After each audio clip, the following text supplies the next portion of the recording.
우리 지역 국회의원의 의정 활동을 가장 가까이에서 만나보는 시간, 국회 24시. 안녕하세요, 주경입니다. 최근 우리 사회의 가장 큰 화두는 검찰개혁이죠. 정의 실현의 가장 큰 주춧돌로 개선과 새로운 역할, 책임론이 대두되고 있는데요. 여기 경찰 공무원으로 오랜 기간 경찰 수사권 독립과 검찰 개혁을 주장해온 사람이 있습니다. 정치의 혁신을 주도할 소신과 뚝심의 정치를 택한 오늘 국회 24시의 주인공, 지금 함께 만나보시죠.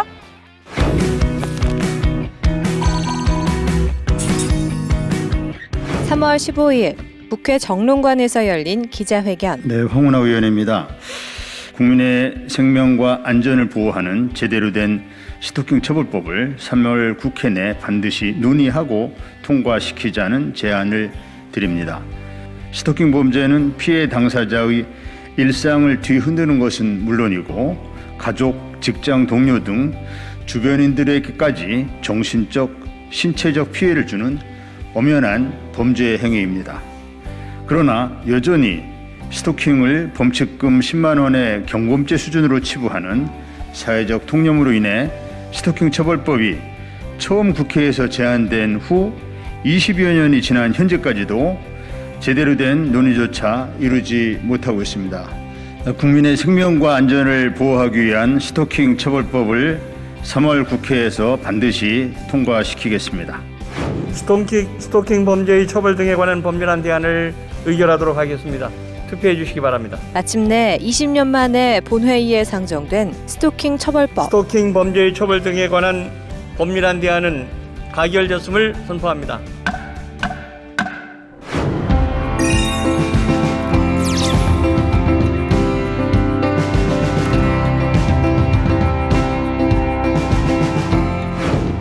(1981년) 경찰대학 1기 입학.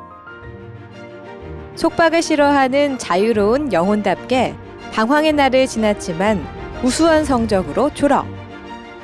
35년의 경찰 생활. 부조리에 맞서 대한민국 경찰의 품격을 지켜내기 위해 몸부림친 사람. 정정당당함을 무기로 불의 앞에 돈키호테처럼 맞서지만 인간 앞엔 봄바람 같은 사람. 개혁의 풍운하, 황운하 국회의원을 만나봅니다. 저희 의원님은 우물이라고 생각이 됩니다. 우물이 오래될수록 깊고 샘이 마르지 않고 좋은 물이 나오잖아요. 의원님께서도 우물처럼 오랫동안 깊게 검찰개혁을 위해 노력하셨기 때문에 지금 같은 의정활동을 하고 계시다고 생각해서 우물이 떠올랐습니다. 대전행 기차 생각이 났습니다. 이제 의원님이 지역구 가실 때 항상 대전행 기차를 타고 가시거든요. 이제 기차는 항상 같은 시간에 출발하고 도착하기 때문에 이제 타는 사람들이 신뢰할 수 있는데 이제 국민들한테도 그런 신뢰감을 주실 수 있는 정치인이라고 저는 그렇게 생각합니다. 이제 개혁은 소통과 협력으로. 부조리에 맞서는 대전 돈키호테. 더불어민주당 대전 중구 황운하 국회의원.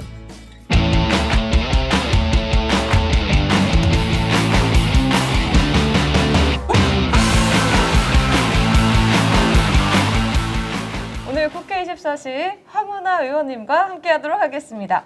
의원님 안녕하십니까? 예, 안녕하세요. 네, 예. 오늘 이렇게 국회 24시에 시간을 내주셨는데요. 먼저 감사를 드리고. 찾아주셔서 고맙습니다. 네, 요즘 근황 어떠십니까? 요즘 국회가 1년 내내 열리거든요. 네. 그래서 지금도 국회 회기 중이고 지금은 이제 추경 때문에 굉장히 바쁩니다. 추경. 네. 이번에 이제 코로나19 때문에 피해 보신 분들 이제 피해 지원에 초점을 맞춘 것인데요. 한정된 재원을 가지고 이걸 하려다 보니까 아주 고민이 많습니다. 그거 하느라고 요즘 바쁘게 지내고 있습니다. 네, 정말 여러 가지로 좀 바쁘실 텐데 그럼에도 불구하고 많은 분들이 우리 황운하 의원님 궁금해하시는 분들이 계시거든요. 저에 관심 있으세요? 그럼요. 그래서 그렇구나. 저희가 좀 예. 대표해서 짬을 예. 내서 의원님의 시간을 비집고 들어가 인터뷰를 해보려고 하는데 준비되셨을까요? 예, 좀 잘 봐주세요. 네, 좋습니다. 그럼 살살 해주세요. 네, 한번 들어가서 이야기 나눠보도록 하겠습니다. 네, 들어가시죠. 네. 안녕하세요. 예, 안녕하세요. 안녕하세요.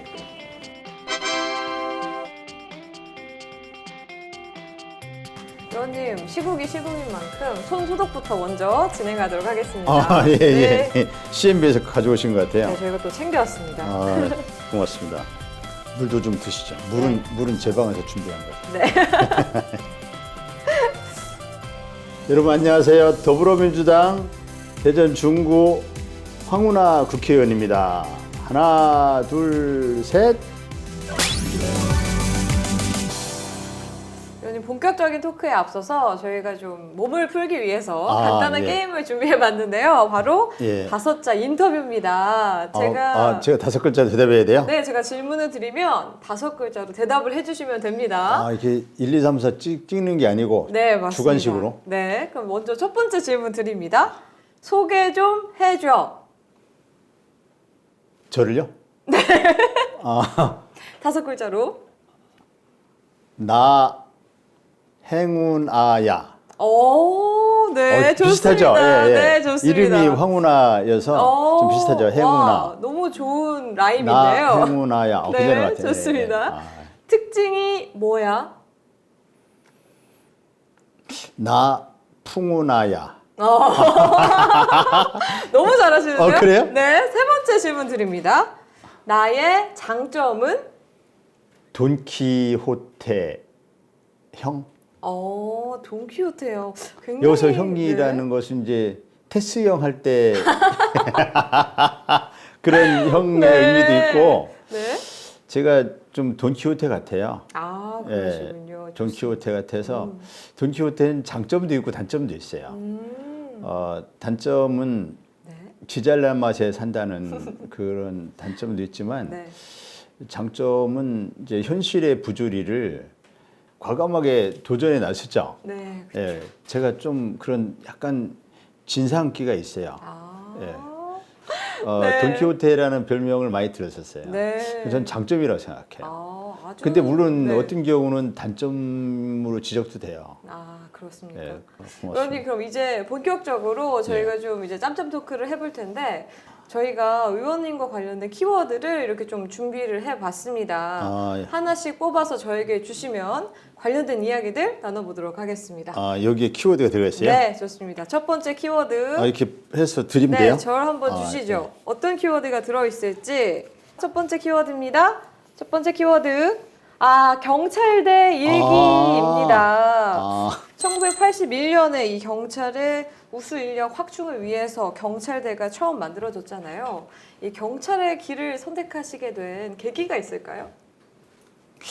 이 듣는 분이 좀 실망하실 수도 있는데 저는 이제 훌륭한 경찰관이 되겠다는 포부를 가지고 경찰대학에 간 건 아니고요. 예. 저의 원래 목표는 대학에 제가 원하는 대학을 가서 집안의 도움을 받지 않고 제가 과외 선생을 해서 충분히 대학을 다닐 것이다 이런 목표였어요.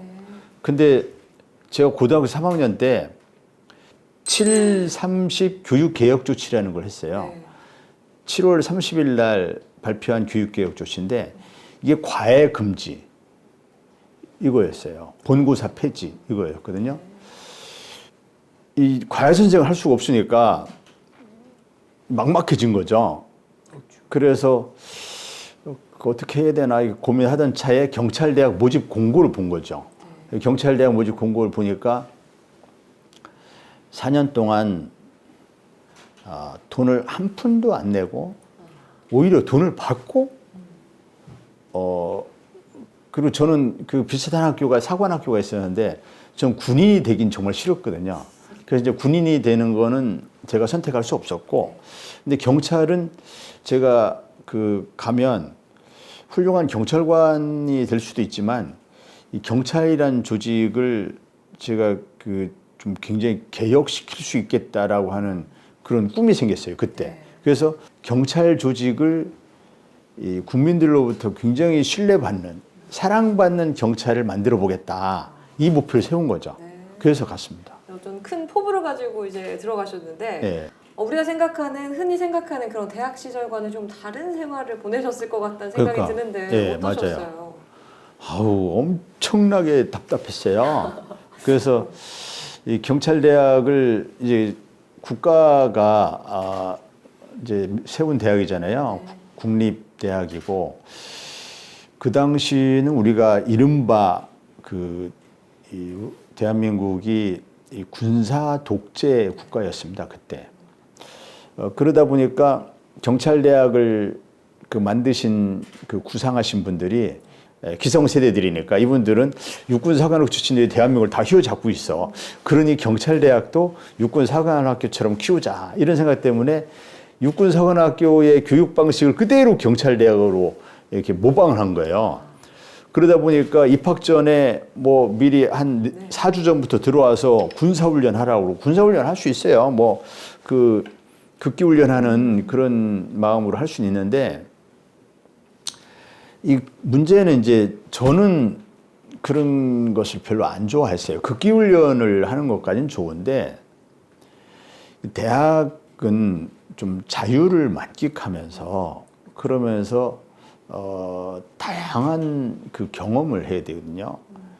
이거는 이제 딱 이 규격화된 생활을 못 벗어나는 거예요. 아침 6시면 딱 기상.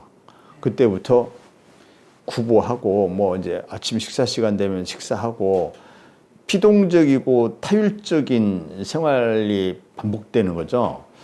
그에 대해서 저는 굉장히 못마땅하게 생각했고 저의 젊음을 이런 식으로 이렇게 피동적이고 타율적인 생활에 가둬둘 수 없다라는 그런 고민이 많이 있었습니다. 그래서 경찰대학을 내가 아무래도 잘못 온 것 같아. 이런 고민 좀 했었죠. 네. 그래서 그랬는지 또 저희가 소문에 의하면 의원님께서 시험에서 막 백지를 낸 적도 있다고 이야기 들었습니다. 이제 그런 불만에서 나온 거겠죠? 과연 그때 당시에 성적이 좀 어떠셨습니까? 제가 원래 좀 진상기가 있어요. 그런데 이제 마음에 안 들어도 적응을 잘 하는 학생이 있어요. 네. 마음에 안 들지만 그냥 적응하고 뭐 자기 뜻대로만 어떻게 살아요. 그러니까 그렇죠. 수업도 열심히 듣고 공부도 하고 하는 그런 모범생들도 있고 저는 이제 이렇게 제가 이거 뭐 큰 불만이 없다 이렇게 할 때는 시키면 말을 잘 듣거든요. 예를 들어서 손을 닦아라 이건 제가 불만이 없기 때문에 잘 닦아요. 그런데 이 제가 듣기 싫은 것을 이렇게 하면은 저는 굉장히 강하게 반발합니다. 근데 학교에서의 저한테 요구하는 그런 학교 생활 패턴이 저는 이제 받아들이기 힘들더라고요. 그러니까 저항을 하는 거죠. 예, 저항을 하는 방식이 학교를 나가든지 학교를 나가는 건 자퇴하는 거죠. 나가든지 아니면 학교에서 요구하는 규범을 지키지 않는 거예요. 그런데 학교에서 나가자니 부모님이 얼마나 실망하실까 이런 게 제일 걱정이 되더라고요. 저 혼자는 뭐 개척해 나갈 수 있을 것 같은데 경찰대학을 그만둔다고 그래서 뭐 대학을 다시 가도 되고 뭐 얼마든지 개척해 나갈 수 있는데 부모님들이 실망하실 것 같고 그래서 고민을 많이 했죠. 그렇지만은 모범적으로 이렇게 말 잘 듣는 학생이 될 수는 없고 하니까 일단 시험을 거부한 거죠. 시험을 거부한 게 나 이런 시험에 난 관심 없어 해서 이제 답을 안 써내는 거죠. 예, 그때 이제 안 썼는데 안 쓰면 당연히 0점이잖아요. 그렇죠. 그래서 저는 당연히 제가 꼴찌인 줄 알았는데 저 같은 학생이 또 있었던 것 같아요. 그래서 공동 꼴찌가 몇 명 있더라고요. 그래서 꼴찌는 꼴찌지만 공동 꼴찌였습니다. 예. 그렇게 뒤늦게 나중에는 그래도 성적이 올라서 퇴교 위기를 넘기셨다는 얘기도 있었어요. 그러니까, 예, 이건 또 어떤 예. 내용인가요? 그러니까 이제 더 이상 이렇게 갈 수는 없잖아요. 경찰대학을 계속 다니든지 아니면 이제 더 늦기 전에 그만두든지. 그래서 3학년 때 이제 내가 이룰 수는 없다 해서 공부를 했어요. 공부하니까 뭐 학생들이 그때 이 성적을 올리기 위해서 엄청나게 공부하는 그런 분위기가 아니었기 때문에 공부를 누군가가 열심히 하면 그 사람이 1등 할 수 있어요. 그래서 제가 꼴찌를 했다가 법학과 1등으로 올라갔죠. 와, 그게 좀 극적이지 않나요? 그렇죠.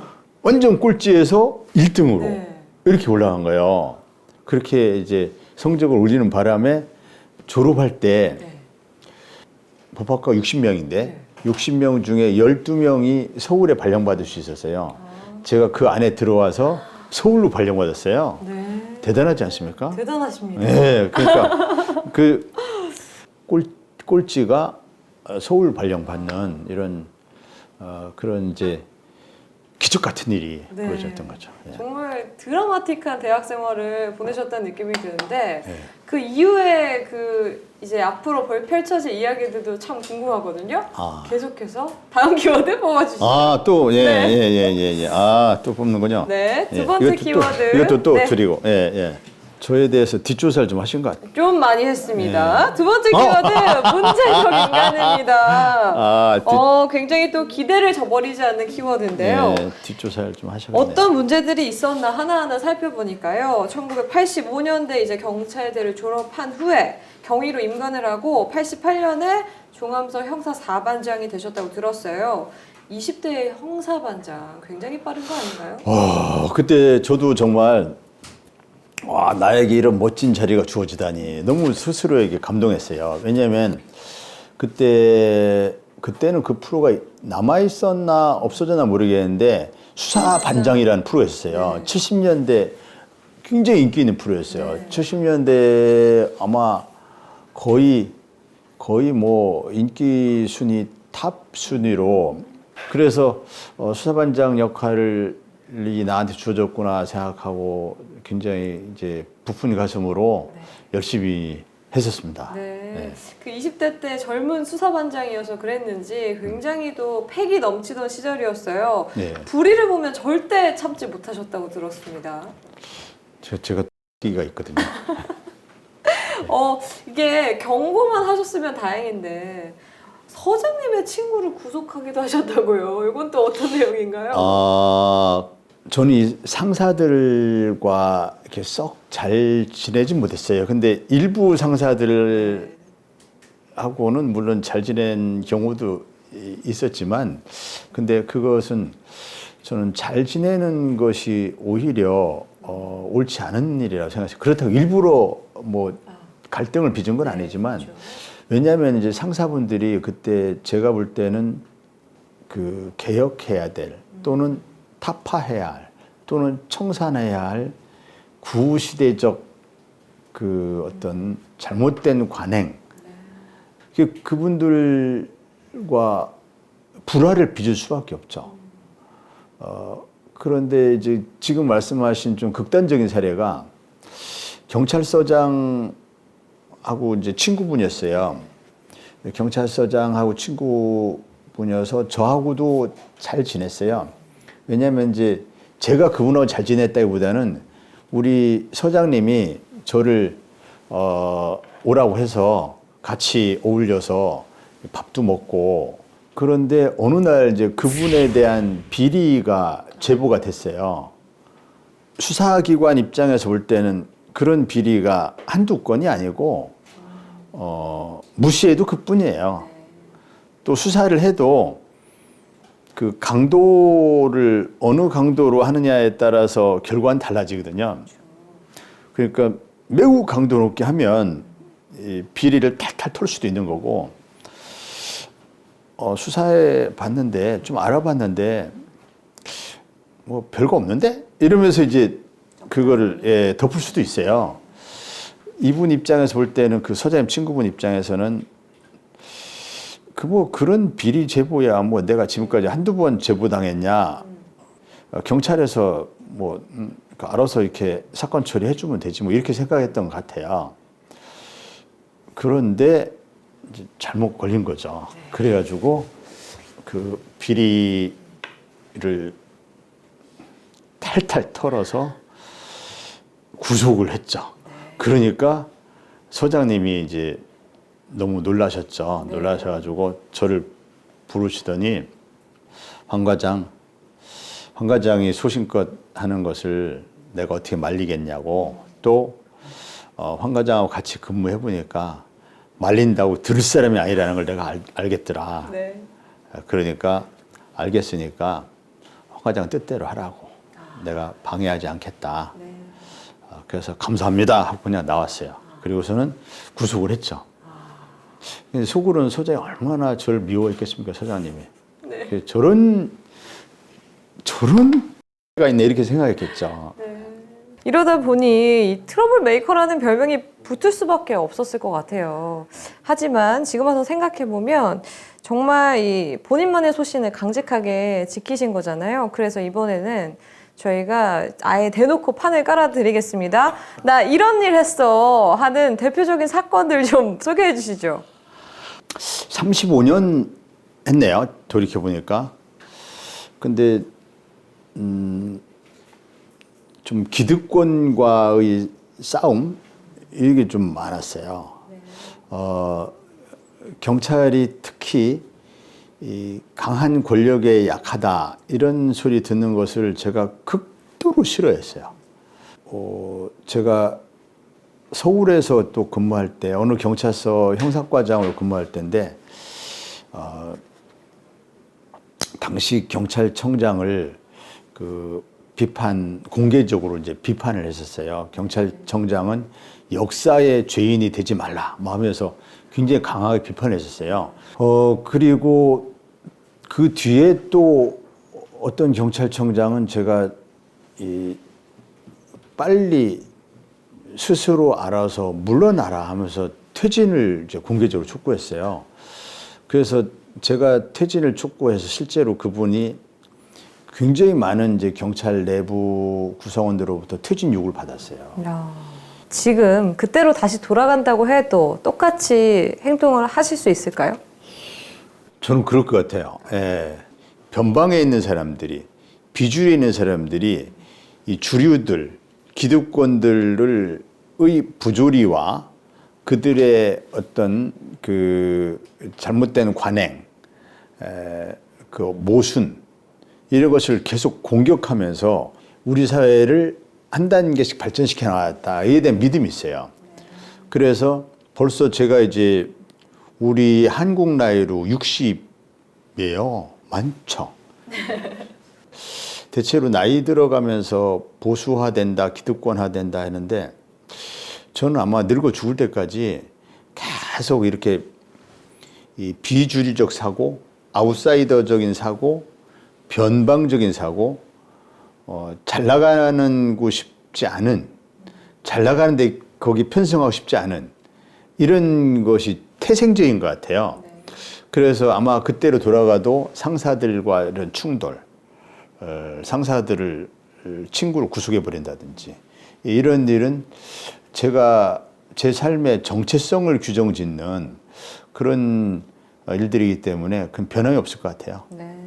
의원님께서 말씀해주신 이 비주류에도 이 청년이 좀 들어갈 것 같거든요. 뭐가 들어가요? 우리 청년들. 청년들. 우리 청년들이 있잖아요. 네. 이제 처음 좀 사회에 진출하면서 고민들이 많은 우리 청년들에게 의원님께서 또 조언을 해주실 수 있을 것 같아요. 그렇죠. 어떤 말씀 해주실 수 있을까요? 저는 그 엄격한 계급사회에서 생활해 왔어요. 그 엄격한 계급사회에서 저의 상사들, 이런 분들이 한결같이 이런 말 했어요. 심지어 저의 경찰대학 동기들도 그런 말 했어요. 너 그런 식으로 튀는 생활 하다가는 너는 얼마 못 있어. 그리고 네가 그렇게 뭘 개혁하고 싶으면은 네가 힘을 기른다면 해. 매번 승진누락, 매번 좌천, 이런 거 계급마다 안 거친 적이 없어요. 그러니까 그때마다 후배들이 그 봐라, 선배가 저렇게 되지 않냐. 근데 결국은 그 고비를 넘기고 해서 제가 승진도 계속했고 늦었지만 계속했고 결국은 후배들에게 그 삶의 모델이 될 수 있는 이런 삶의 과정을 밟아왔다고 생각하거든요.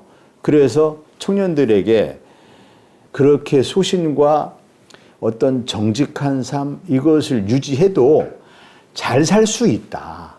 잘 살 수 있다. 그래서 소신과 용기를 쉽게 포기하지 말아라. 쉽게 세상에 타협하지 말아라.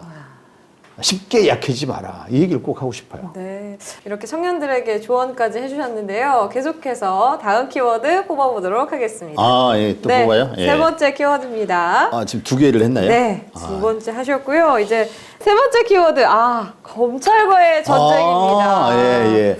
이 황운하라는 이름을 좀 아는 분들이 이 키워드 때문에 기억하시는 분들 많으실 것 같아요.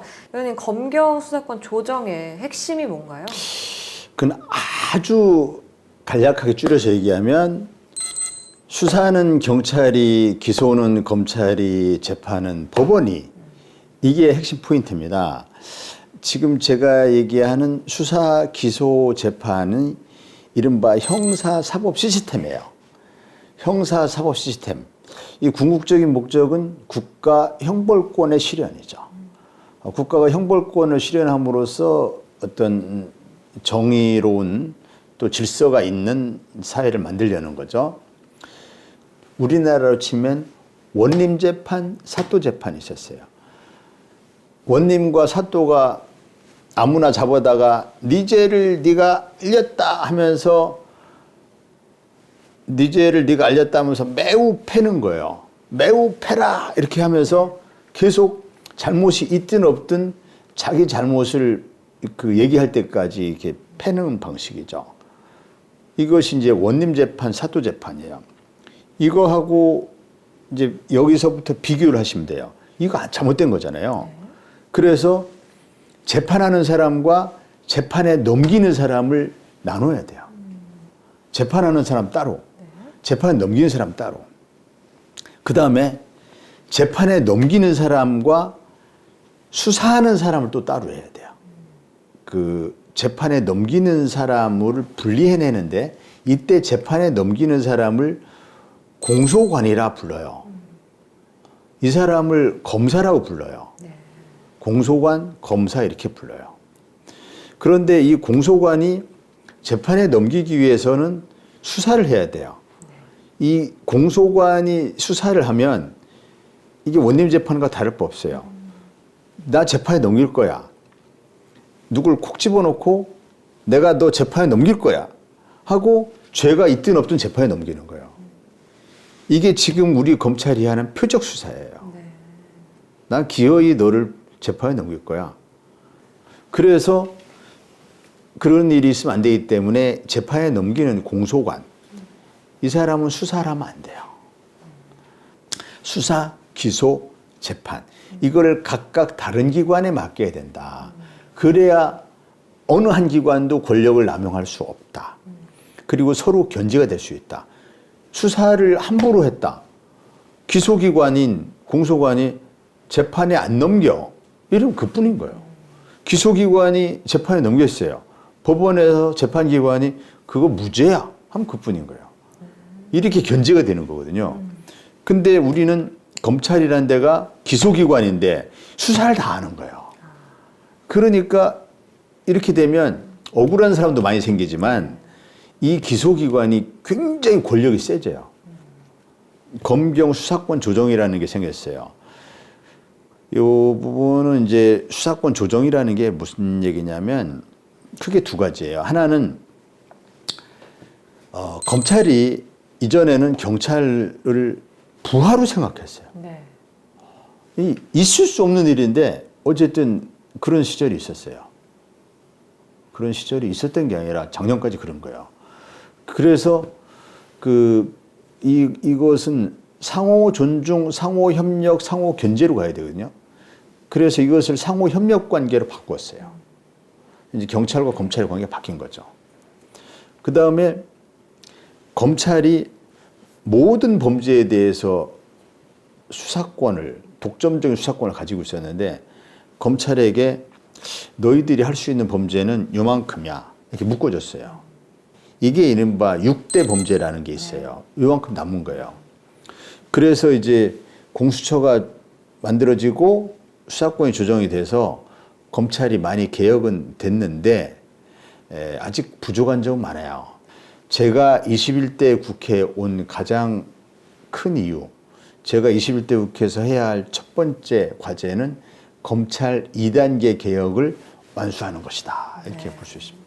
어느덧 마지막 질문이 하나 남아 있습니다. 아, 그렇군요. 네. 네, 마지막 키워드 한번 뽑아보도록 하겠습니다. 예. 네. 마지막 키워드입니다. 정치가 체질입니다. 이 정치가 체질, 제가 보기에도 의원님께서 공무원이 잘 맞는다는 느낌이 잘 안 들어요. 그래요? 그 긴 30년의 경찰 생활을 마감하고 정치에 도전을 하셨는데요. 이건 또 어떤 계기가 있었을까요? 제가 좀 돈키호테라는 이런 별명도 있었고 풍운하라는 별명도 있었거든요. 사실 이제 저기에 보면 이따가 한번 보면 이제 저기 하운 다기봉이라는 그 한자인데 네. 하운 다기봉이 뭐냐면 운하가 구름은 여름하예요. 여름 구름이에요. 여름 구름은 변화무쌍해요. 뜨거운 햇빛을 가려주기도 하죠. 네. 소낙비를 퍼붓기도 하죠. 그래서 이 풍운하의 삶과 좀 비슷해요. 변화무쌍. 그리고 이 돈키호테형이어가지고 그것이 이제 이 이상적인 목표를 향해서 현실의 제약 요인을 고려하지 않고 막 물불 안 가리는 이런 돈키호테거든요.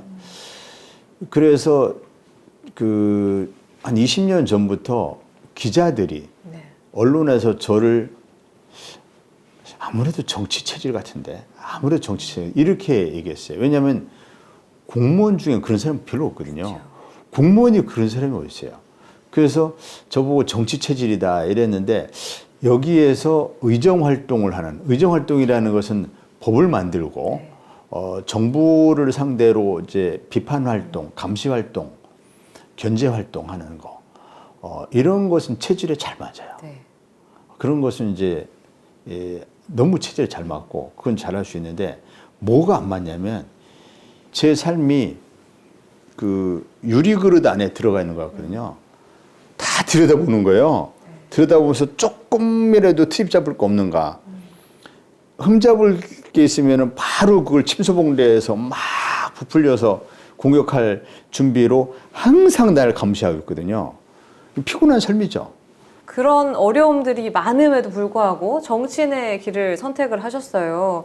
그렇다면 의원님이 생각하시는 정치란 무엇일까요? 누군가는 해야 하는데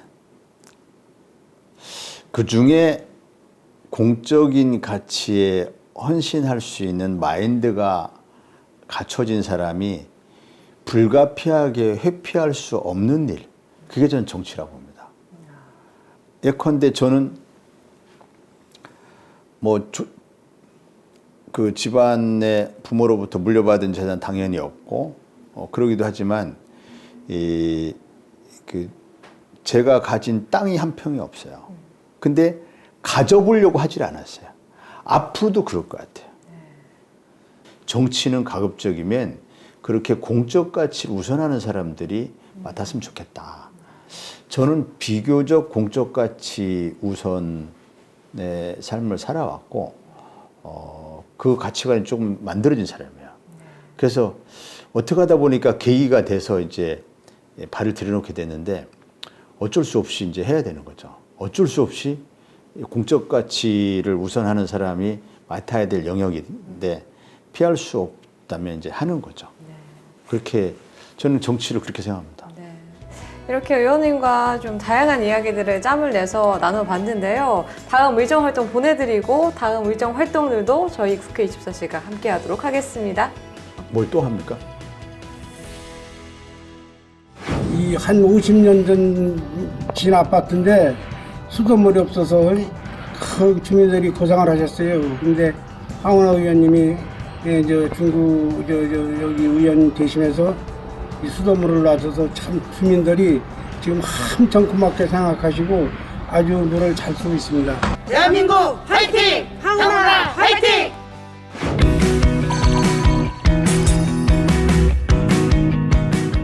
황운하 국회의원의 날카로운 대정부 질문이 있었습니다. 수사를 잘 하고 있습니다. 네. 일각에서 검찰이 이 수사에서 배제되어서 마치 수사가 제대로 안 이루어질 것처럼 이렇게 주장하는 의견들이 있습니다. 좀 매우 개탄스러운 일이라고 봅니다. 이 사건이 무슨 그렇게 고난도 사건도 아니고요. 이게 뭔 고난도 사건입니까? 그리고 이게 무슨 권력형 비리입니까?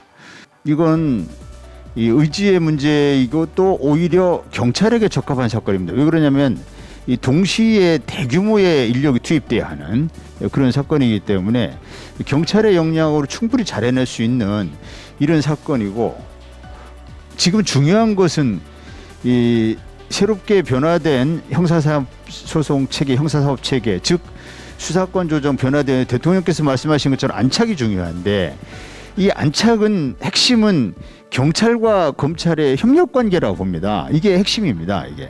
그래서 정부가 가진 총 역량, 경찰 역량, 검찰 역량 총 투입해서 경찰은 철저하게 수사하고 검사는 공소관으로서 어드바이스하고 어시스트하는 이러한 협력 관계가 작동돼서 아주 바뀐 형사사법 체계의 모델을 한번 보여줄 계기라고 생각하는데, 장관님 의견 한번 듣고 싶습니다. 예, 먼저 말씀하신 대로 그 어렵게 저희들이 수사권 조정을 만들었습니다.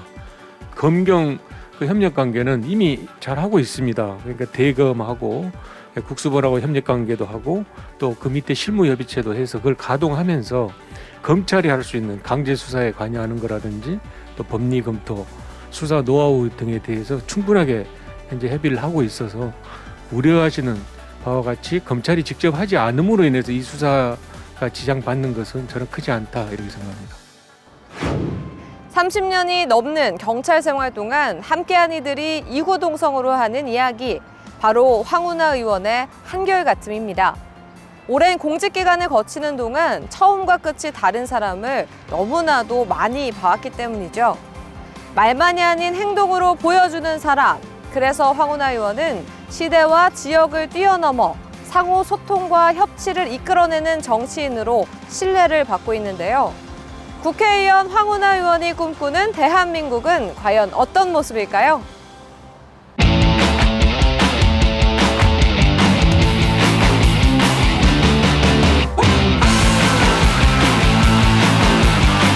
네, 의원님, 지금부터는 민주당 내 현안과 또 지역구 현안에 대해서 알아보는 문담 레이더 시간입니다. 예. 21대 이번 국회에서 임기 내에 꼭 실현하고자 하는 게 있다면 어떤 게 있을까요?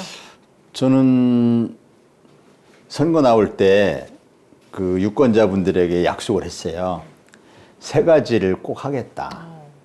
첫째는 이제 정치 개혁이었어요. 정치 개혁은 일하는 국회. 그건 이번에 들어오자마자 좀 됐어요. 그건 어느 정도 됐고요. 지금 어느 정도 좀 그런 모습으로 안착돼 가고 있고, 두 번째는 검찰 개혁.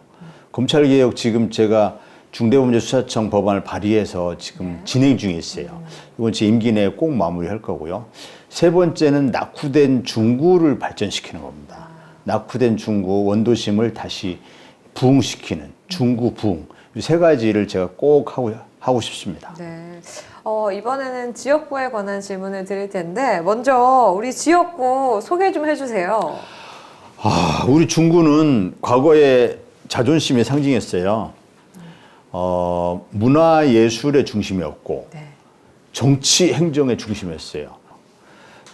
그런 중구가 어느 순간 이제 다른 도시도 그렇지만 대부분 그 새로운 신도시가 형성이 됩니다. 우리 대전 같으면 이제 유성과 둔산이라고 하는 새로운 신도시가 형성돼요. 그래서 모든 행정기관들이, 공공기관들이 그쪽으로 다 이사를 가요. 그러면서 인구도 그쪽으로 자꾸 빠지게 돼요. 그래서 우리 중구는 어느 순간 쇠락한 도시가 됐어요. 제가 선거 과정에서 중구 주민들이 저를 붙잡고 하소연을 했어요. 제발 우리 중구 좀 살려달라고, 이 중구에 다시 활력이 돌게 해달라. 그래서 제가 중구의 발전 계획을 새슴 프로젝트다 이렇게 이름을 줬습니다. 중구에, 낙후된 중구에 새로운 슴을 불어넣겠다. 새슴 프로젝트. 낙후된 중구를 살리자. 중구를 부흥시키자.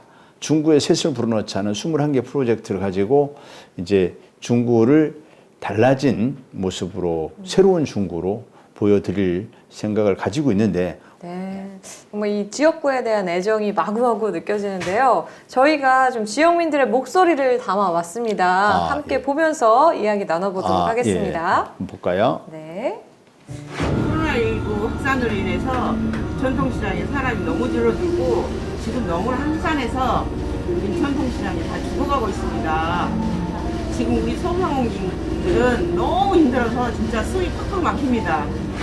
너무 마음이 아프고요. 뭐 코로나가 없었어도 본래 전통시장이 좀 쉽지 않았거든요. 그런데 코로나로 이제 직격탄을 맞아서 이 전통시장 상인분들이 너무 힘드시죠. 지금 말씀하신 분 전통시장 상인분이신데 우리 중구에는 전통시장이 또 많이 있습니다. 7개나 있거든요. 그 중에 이제 한 3군데는 좀 많이 이전부터 좀 많이 그 규모가 줄어들었었고 그것도 마음이 아픈데 그래도 제법 장사가 되던 4군데도 너무 힘들어요.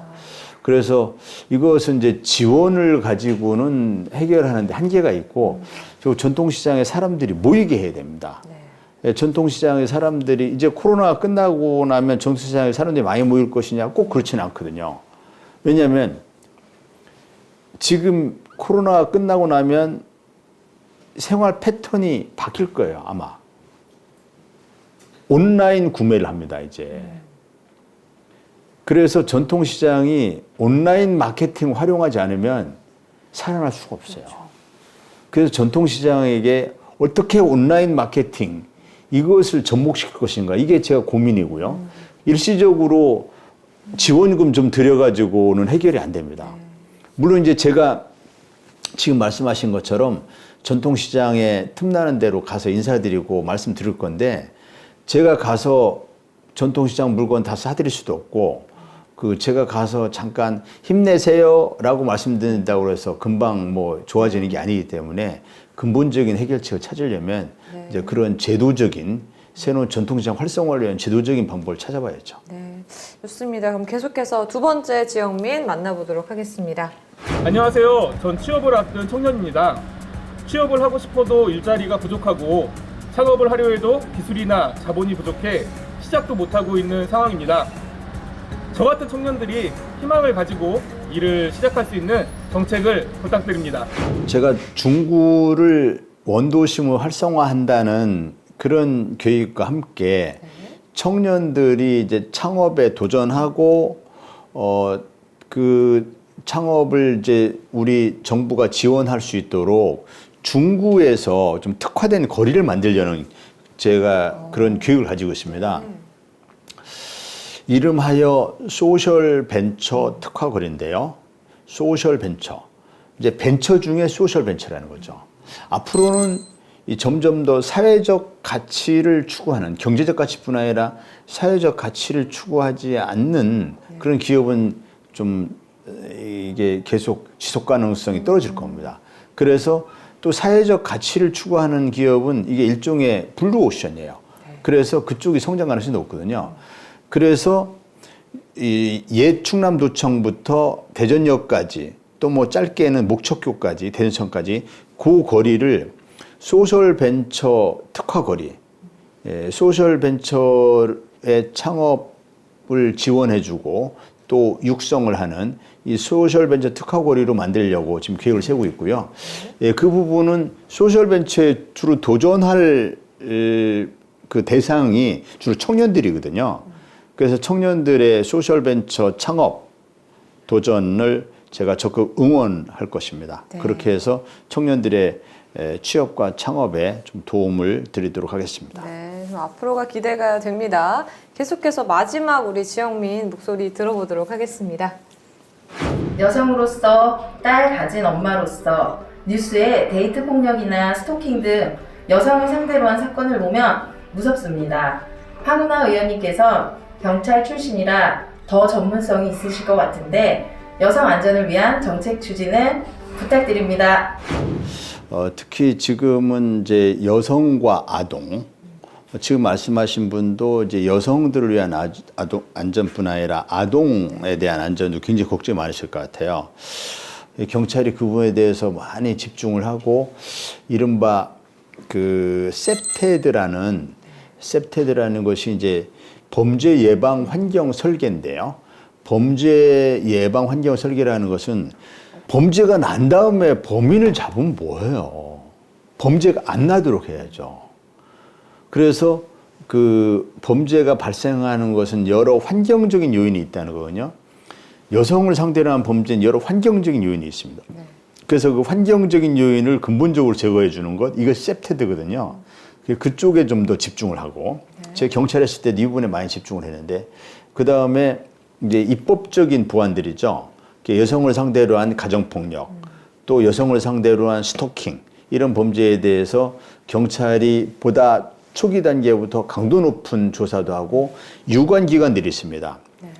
가정폭력, 뭐 스토킹 범죄, 아동학대, 정부에서 여러 유관기관들이 있어요. 유관기관과 사건 초기부터 긴밀한 협력관계, 그래서 협업이 그 가동이 될 수 있도록 이런 부분에 좀 입법적인 그 보완을 하기 위해서 지금 입법 활동을 하고 있습니다. 네, 이렇게 의원님과 여러 가지 이야기를 나눠보고 있는데요. 이야기를 나눠볼수록 의원님을 좀 더 알아보고 싶다라는 생각이 드는데 예. 그래서 저희가 준비한 코너입니다. 바로 백투더 퓨처입니다. 의원님의 가방을 저희가 살짝 들여다보려고 하는데 가방을? 네, 괜찮으실까요? 뭐 어쩔 수 없죠. 좋습니다. 별 내용은 없고. 가방이 뭔가 귀여워요. 그래요? 여기 귀여운 게 또 달려 있습니다. 굉장히 예. 눈에 띄는데 요거요? 이 인형은 뭔가요? 요거는 제 딸이 이렇게 다뤄줬어요. 제 딸이 다뤄줬는데 네. 결혼을 좀 늦게 하고 또 아이도 좀 늦게 태어나서 네. 제 나이 또래의 그는 대부분 그 아들, 딸을 시집장가 다 보내고 네. 보통 그 아들, 딸들이 30대 초반이거든요. 제 또래는. 제 딸은 이제 고등학교 2학년입니다. 고등학교 2학년. 네. 항상 그 애교 만점의 딸이고 또 저에게 항상 그 우리 가족들 생각하라고 하면서 별로 이렇게 무슨 인형인지 모르겠는데 인형을 다뤄줬어요. 네, 그래서 저 인형을 제가 여기다 이렇게 늘 달고 다니고 다니시는군요. 항상 달고 다니면서 나에게는 내 힘의 원천 가족이 있다 이렇게 하면서 이제 이걸 달고 다니죠. 의원님이 돈키호테라고 표현해 주셨잖아요. 예, 예. 딱 어울리는 여기 그래? 루틴한테가. 네, 좋습니다. 의원님의 이렇게 가방까지 저희가 한번 들여다봤는데요. 예. 의원님과 이야기를 나누고 또 가방을 보고 뭐 하니까 참 의지가 강한 분이다라는 생각이 듭니다. 이 의원님, 이 돈키호테 풍차에 달려가는 힘 어디에서 나오는 걸까요? 아무래도 그 체질적으로 똘끼가 있기 때문이겠죠. 똘끼. 첫 번째는 똘끼. 네. 똘끼 같고 두 번째는 가족의 힘도 큰 것 같아요. 항상 우리 딸에게 자랑스러운 아빠가 돼야지. 그러려면 내가 당당해야 되잖아요. 네. 난 항상 당당할 거야. 이 풍차를 향해서 돌진할 수 있는 힘은 정정당당함이거든요. 네. 정정당당함은 우리 딸이 또 아내가 저에게 그 항상 이제 가장 강력한 응원군이고 또 그 저한테 뭐 당당하게 사는 아빠 또 남편을 자랑스러워하지 다른 걸 요구하는 게 없거든요. 네. 제가 잠시 쉬는 시간에 의원님과 이야기를 나누면서 의원님이 노래교실에 2회 정도 가셨다는 얘기를 들었습니다. 이쯤에서 우리 지역민들에게 애창곡을 짧게나마 선물해 주시면 근데 저는 너무 노래를 좋으실 것 같아요. 엄청 못해요. 엄청 못해가지고 이제 그래서 노래 잘하는 사람이 부러운데 그래서 이제 고민하다가 제 사무실 옆에 노래교실이 있더라고요. 그 노래교실에 한번 가봤어요. 저 노래교실 열심히 다니면 노래 잘할 수 있어요 하니까 당연히 그 선생님이 당연히 그렇게 얘기하죠. 그래서 제가 등록을 했어요. 이 등록금 내고 근데 이제 시간이 없어서 2번밖에 못 가서 네. 실력은 아직 바뀐 게 없어요. 아, 그래도 여기서 중간 점검 한번 해보도록 하겠습니다. 짧게 부탁드립니다. 후. 말을 타고 광야를 달리는 우리의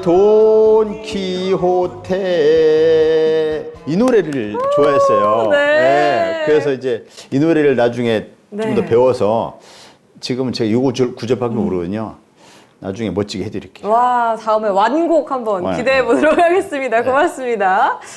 이렇게 의원님과 정말 다양한 이야기들, 또 재밌는 뭐 이야기들까지 많이 해봤는데요. 이제 정말 마지막으로 저희가 흰 도화지를 준비했습니다. 흰 도화지? 이 흰 도화지에 우리 지역 구민들 또 우리 국민 여러분 시청자분들에게 4년 후 나 황운하는 이런 의원으로 기억되고 싶다 하는 문구가 있다면 적어주시죠.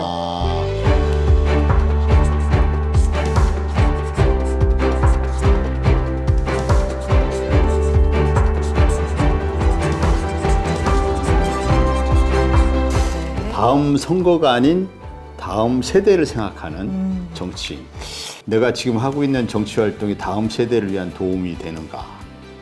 정치인들이 보통 다음 선거 이렇게만 생각하는데 다음 선거가 아닌 다음 세대를 생각하는 정치인 될 수 있을까? 한번 그걸 실천하는 정치인이 되보겠습니다. 네, 정말 적어주신 대로 다음 세대를 고민하는 정치인으로 남아주시길 바라겠습니다. 오늘 고생 많으셨습니다. 예. 수고하셨습니다. 고맙습니다. 예. 오늘 국회 24시 황운하 의원과 함께했습니다. 의원님 오늘 긴 시간 저희와 함께해 주셨는데요. 예. 어떠셨습니까? 정말 제가 한 20년 넘게 그 방송 카메라 앞에 서본 적 많거든요. 네. 근데 오늘처럼 이렇게 긴 시간 해본 건 처음이었고요. 네. 저도 여러 그 다큐 이런 거 많이 참여도 하고 그랬는데 이렇게 긴 시간이면서 이렇게 또 시간이 빨리 간 건 또 처음인 것 같아요. 순식간에 시간이 흘러갔고요. 굉장히 재미있고 유익한 시간이었습니다. 아주 즐겁게 인터뷰를 했고 그렇게 잘 진행해 주셔서 고맙습니다. 아유, 감사합니다. 저에게도 무척이나 유익한 시간이었는데요. 마지막으로 우리 의원님 의정활동 응원하는 의미로 화이팅 함께 외치면서 마무리하도록 하겠습니다. 대전 돈키호테 황운하 의원 화이팅! 화이팅!